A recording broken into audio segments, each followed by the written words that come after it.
Spoke to another Syracuse resident who told us, although he voted for John Mannion, he feels that both campaigns have not done enough to address this issue. With the new smoke detectors, the batteries don't need to be replaced. Still, there are a couple of ways you can ensure they don't go off too much during the holiday season. As the first treasurer of the National Association of Black Journalists, Jordan hopes to prove just how much community means here at the Newhouse School. An upscale Wegmans restaurant is expected to hit the Big Apple by the end of this month. According to New York Magazine, the spot will be located in the Astor Place store with a sushi counter and robota grill.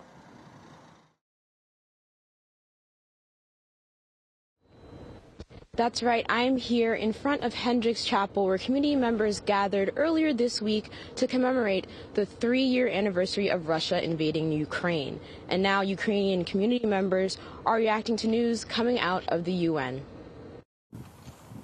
In Trump's recent decision, he sided with Russia by voting against a Ukrainian resolution that would call for the immediate withdrawal of Russian troops. The U.S. also did not vote in an agreement that would mark Russia as the aggressor of the war.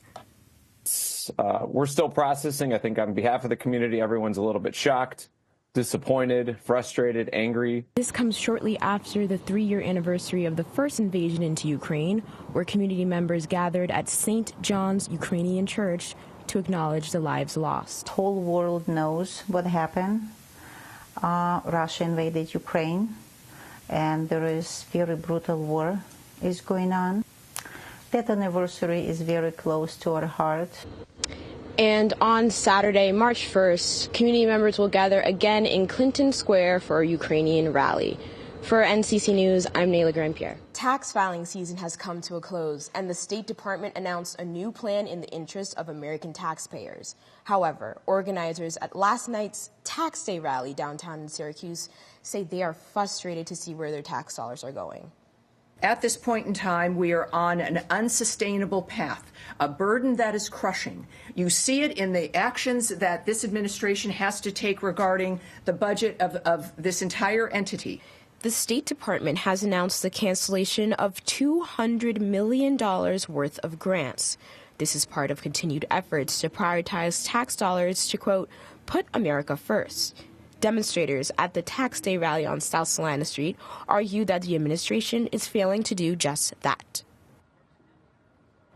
Syracuse is the ninth poorest city in the United States. We have high infant mortality rate, high maternal mortality rate, but we can give money to billionaires, money to the Pentagon to take care of our own people. With institutions like the Department of Education and Social Security already expecting major changes under the administration, demonstrators also argue Trump's involvement with Israel marks another sign of neglect. Yeah, Mr. President, first of all, I think the American people should be proud that we have a president that's promoting peace and the end of conflict on this planet. The rest of the country is looking at us as a joke. How can we claim ourselves as a first country? Look at us, our education, look at our children. They can barely read. I mean, they are defunding our teachers.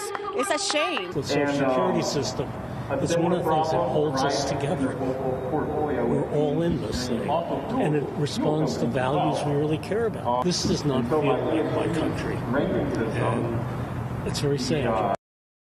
So far, 139 grants have been canceled by the department under Secretary of State Marco Rubio to scrap what they deem funding misguided programs. I headed over to downtown Syracuse to visit a couple of libraries that are, like many in our community, federally funded. But now, with recent cuts on the way, librarians and library users are anticipating the changes to come. The American Library Association is suing the Trump administration after he announced he is looking to dismantle the Institute of Museums and Library Services. Libraries in the community are preparing for the federal cuts likely coming their way.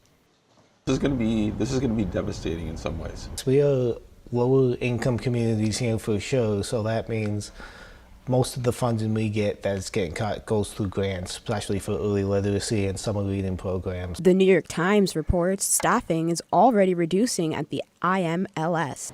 With it being National Library Week, librarians and community members are reflecting on what libraries mean, especially in places like Syracuse. People don't see how valuable a resource we are, not just for books, but I was just helping someone fill out a job application. Despite finding the news disappointing, it isn't coming as much of a surprise. Am I surprised? No, I'm not surprised. Not that surprised, because usually when they talk about cutting stuff, libraries are usually one of the first things to go. It'd be great if, the